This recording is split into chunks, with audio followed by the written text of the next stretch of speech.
Hello, welcome to the Crates Motel. My name's Conan. Now, what I've been doing gradually is going through all of the plugins on the MPC. And the one thing that I haven't really touched on is distortion plugins, which is what we're going to look at today. Let's jump in.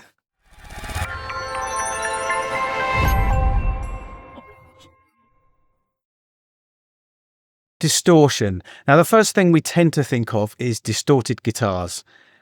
However, the distortion plugins in the MPC sound dope on drums.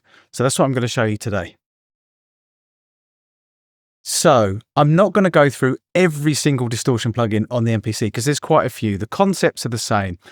What I want to try and show you today is used subtly, because obviously distortion can be used not so subtly on guitars, etc., vocals, all those kind of things. But today I'm showing you how to use them subtly on drums. Also, they're really, really good on synth bass. I'm not going to show that today, but they are really, really good on synth bass. Today I'm going to show you how to use distortion on drums. And what it will do is it will help the drums cut through the mix. Distortion introduces harmonics and saturation, etc. So obviously a lot of people nowadays listen to their music a lot of the time on not so good sound systems, or to put it bluntly, shit sound systems. And what distortion can do by introducing harmonics is help the low end cut through the mix. So your 808s, your kick drums, your synth basses, it just helps them cut through the mix a lot better. So they will sound better on not so good sound systems or shit sound systems. So I've got a drum beat in here. I'm going to show you on a drum beat as always, because it's just a lot easier to show you how it works on drum beats. We're going to look at a couple of plugins, Air Distortion and Distortion Custom. We'll start off with Air Distortion. Let's go into there. Just turn that off for a second actually. So we've got the drum beat.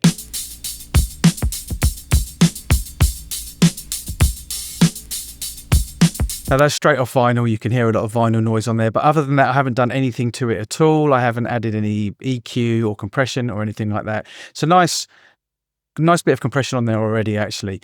So this particular preset that I've set up here, basically I'll just run through the Air Distortion very, very quickly.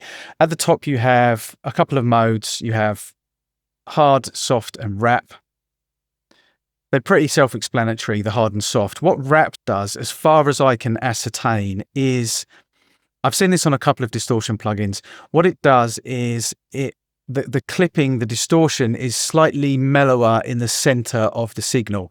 So what it does is by leaving it a bit harder on the outside, on the left and right, is it creates more width, which I'm guessing where they've used wrap, I guess. I mean, width would be perhaps a better word, but they've gone for wrap. I've seen it on a couple of plugins, but that's what it does. It opens it up, and I'll show you in a second. But this preset I've got set on hard, but obviously you can change the mode. The drive is obviously self-explanatory, as is the output, as is the mix. Pre-shape is to do with the signal before it's going into the distortion. So it will affect the signal that is actually distorted. So I guess it's kind of almost like a side chain. And then clipping, threshold, and edge, quite self-explanatory as well, really. But you can get a feel for what they do just by experimenting. So I'll drop in bypass in and out.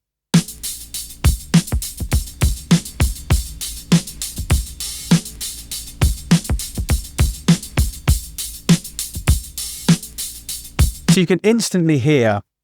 What I've done with the high cut there is I've rolled off some of the aliasing and the highs, and what that's done is it's made it sound a little bit duller, so that's why you could probably hear more of a signal change. But what it's done is it's just made everything sound fatter.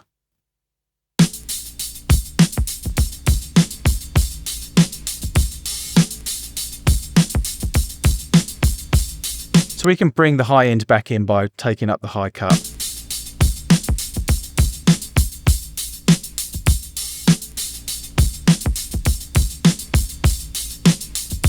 Make it a bit more subtle by just dialing back the mix.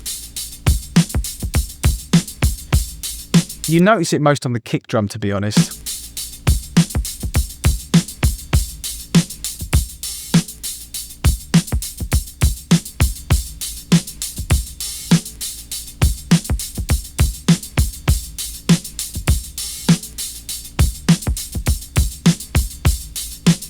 So the stereo option there just opens it up. Now listen to what happens with rap as well. It's subtle, but it just gives it a bit more width.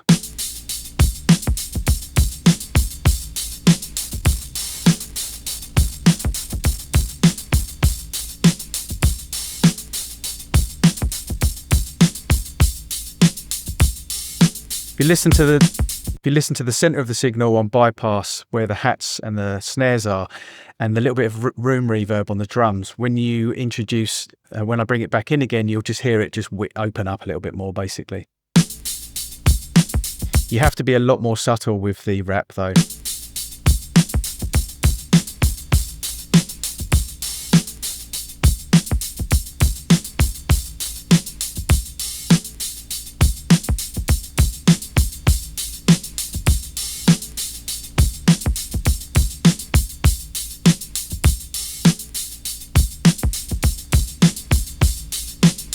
So you can hear the effect is very, very subtle. That's how I've used it anyway. Obviously, you can push it a lot more. But I guess the reason why I wanted to make this video is to show you that subtle distortion can be really, really useful on enhancing harmonics and saturation, etc. in a mix, especially on drums or on a lot of low-end signals.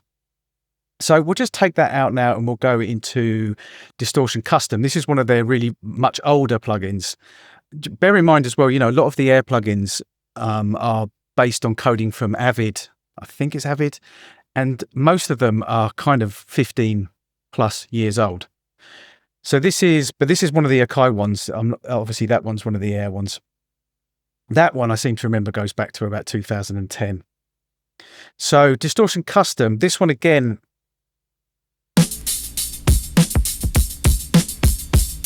you can really introduce a nice clipping sound on that.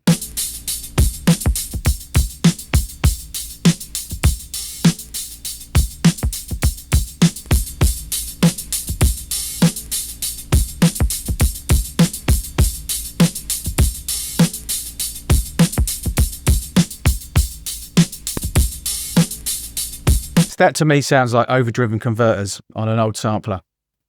So again, it's quite self-explanatory really. You've got several options for the clipping here as well. And again, subtlety, I think, is the name of the game on these. The drive, especially on this Distortion Custom, look at the drive, I've got it on 2. If you just want to introduce that kind of harmonics, that clipping kind of sound, then have it super, super low. Literally, if you go over about 3 or 4, it just starts sounding just distorted. So great on things that you want distorted, synth leads, guitars, etc. But for this purpose, subtlety.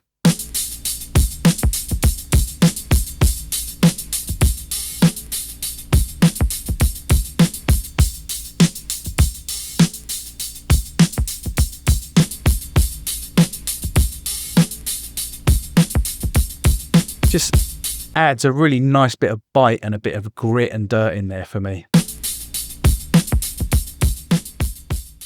So there you have it, super quick really. There's not an awful lot that you can really say about distortion plugins, or not an awful lot that you can go into in depth. I could have maybe rinsed that video for another 5 minutes playing around with a few of the knobs.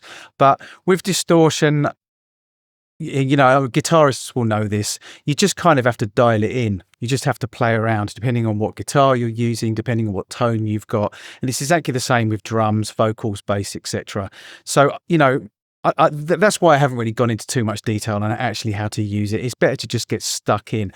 But more importantly, the point of the video was to show that if you're a beat maker and you just make boom bap or house music or whatever genre that doesn't really involve distorted guitars and distorted sounds, don't write off the distortion plugins, because used subtly, they can introduce a really, really nice bit of harmonic saturation, dirt, grit. You can kind of get that overdriven sound as if you're pushing converters on old samplers. So don't write them off. So thanks for watching. This is the Crates Motel. My name's Conan. Till next time.